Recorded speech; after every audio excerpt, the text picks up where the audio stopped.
I've always had a soft spot for Pretty Woman. My love of the film is pretty shameless. It's about a very rich man named Edward, played by Richard Gere, who falls in love with a prostitute named Vivian, played by Julia Roberts. He pays her $3,000 to spend a week with him in his penthouse suite, and they both wind up head over heels for each other.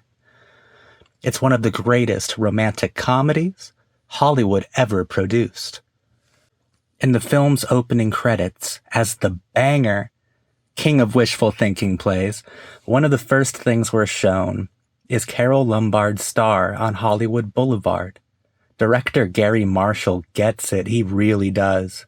Pretty Woman is a film that picks up where Carole Lombard left off. It's a movie that echoes the screwball masterworks of the 30s.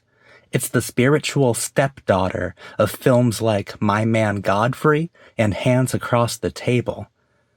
It's a film that would have made Gregory LaCava and Mitchell Lyson swoon. It's a film that has a deep understanding of the lineage of screwball comedies. By both honoring and subverting cinema's past, Pretty Woman winds up inventing the modern rom-com. The sex workers on Hollywood Boulevard have divided the Walk of Fame up into sections, with the stars themselves serving as borders for territory. The modern rom-com has staked its claim within Pretty Woman firmly on Carole Lombard's star. The first night Vivian spends with Edward, she lies on the floor watching I Love Lucy, and Edward gazes at her as she laughs with a full heart. I Love Lucy is where Marshall got his start. The director of Pretty Woman was a writer on I Love Lucy. He understood Hollywood romance, and he understood Hollywood comedy. He understood what Hollywood could provide to lovelorn, hopeless romantics. He understood that screwball comedies weren't just about inverting, subverting, and satirizing traditional love stories. It was about that, but it was about a lot more too. He understood that the most important thing screwball comedies offered, what Carole Lombard and Jean Arthur truly represented and meant to audiences, was tenderness, spontaneity, and sex. Defying social stratification, all while pathetically navigating it, falling so deeply in love that social stratification itself obliterates. That's what Pretty Woman understood. That's what Pretty Woman did. The innovation is found in the sexiness of the film itself. Screwball comedies of the 30s were often called sex comedies without the sex. In 1990, when Pretty Woman was made, sex was no longer absent from cinematic love stories. Pretty Woman is just as erotic as it is funny and just as passionate as it is satirical. Gary Marshall does with Pretty Woman what the films he homages weren't permitted to. He matches the comical eccentricities of Vivian with Edward's ever-present desire for her. He matches the film's humor with sex, not implied sex. Sex. It's hot when they make love on a grand piano in an empty hotel bar. It's erotic when they finally kiss on the lips. Edward slips Vivian out of her gown and feels her all over. What makes them bathing together steamy in my eyes is that the characters are speaking with screwball tongues about dead patriarchs and disappearing wealth. And Vivian has her legs wrapped tightly around Edward's chest, and they're clearly into each other. Pretty Woman is a classically told screwball comedy without the censorship that ruled the 1930s. Pretty Woman matches comedy with romance perfectly. Pretty Woman did it masterfully. It did it so well that the modern rom-com was born. Julia Roberts was outstanding as Vivian Ward. She was better than good. She was shockingly good. Julia Roberts in Pretty Woman could compete with Carole Lombard at her best, and that is such a large compliment for me to give that I'm surprised I said it, but it's true. Roberts was flawless in the film. She was funny, she was sexy, she was full of an extreme pathos, and she was always available to the audience for everything and in every way. We could laugh at her and laugh with her. She was so emotionally relatable that when we, the audience, would root for her, we'd also be knowingly rooting for a hopelessly romantic part of ourselves. Julia Roberts was perfect in Pretty Woman. Richard Gere was more reserved in his role, where Gere shined were the times he'd gaze upon Roberts. He's very expressive when it comes to desire. Sometimes when he looked at her, you could read everything he wanted to do to her in his face. It was hot. It was pretty hot. I think that's what made Gere such an attractive romantic lead. He could seem so openly sensual and quietly confident, and at the same time, secretly sad and damaged. Both Roberts and Gere were excellent. Their chemistry was beautiful. Even though I quite liked Gere, this film belongs to Julia Roberts and only Julia Roberts, no matter what.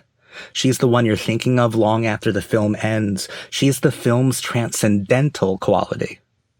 She's the best. While the chemistry between the two of them was really delightful, the chemistry Roberts had with the audience was even more startling. You can't watch the movie without falling in love with Vivian. It's impossible not to fall in love with the character. I love her. Julia Roberts ruled.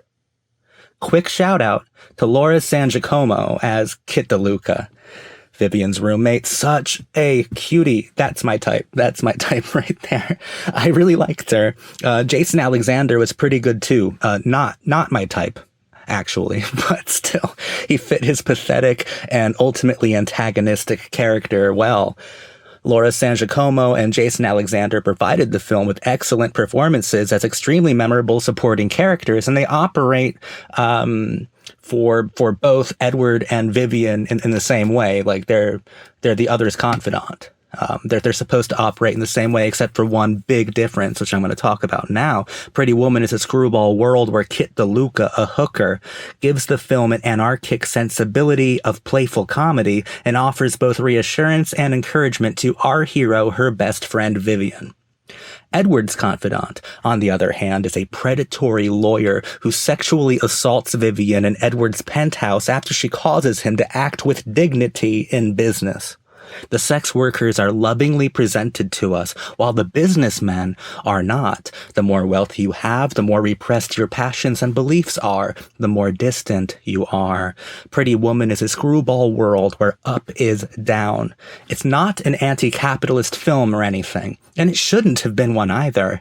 Screwball comedies weren't anti-capitalist. They were films that recognized the unfairness of capitalism, but also championed the rebellious young women who were determined to cheat their way up the social ladder. Like it or not, capitalism makes for great romantic comedy. That's because capitalism produces both alienation and rebellion. Edward is the alienated millionaire, and Vivian is the rebellious hooker. I think Pretty Woman interacts with wealth wonderfully. There's wish fulfillment, as there should be within the rom-com framework, as Kit DeLuca says, Cinda-fucking-rella. But there's also mockery, often within the same breath as Kit DeLuca says, Cinda-fucking-rella. More than anything else, there's chemistry. Rebellion attracts alienation. Rebels will always attract lonely people. Misfits will always be desirable to conformists, not in a way that's predatory, but in a way that's romantic and funny. Pretty Woman masterfully bridges these gaps. Pretty Woman masterfully reinvents the wheel. When it was released, it was the 4th highest grossing film of all time. I normally don't bring up things like box office revenue because I don't usually find it interesting to discuss, but hear me out. Pretty Woman was at number 4 of all time. The only films ahead of it, Star Wars, E.T., Indiana Jones and the Last Crusade. Pretty Woman was undeniably unique in this group. It was a film for adults, about sex, money, and romance. It seems impossible for a film like Pretty Woman to be a smash success in the current era. Hollywood doesn't seem to believe in films like this anymore. That's a crying shame. Hollywood is the house that screwball comedies built. Even in 1990, audiences didn't just respond to Pretty Woman. They connected with it. They loved it. You can't bottle lightning twice. Roberts and Gere would reunite with Marshall in 1999 for the screwball comedy Runaway Bride, a film I find lacking and underwhelming. Everything worked just right in Pretty Woman. It's a magnificent Hollywood film. Pretty Woman is what Hollywood does best, what classic Hollywood did better than anyone else. It's romance, it's comedy, and it's legendary. I've always had a soft spot for Pretty Woman. I think it's spectacular.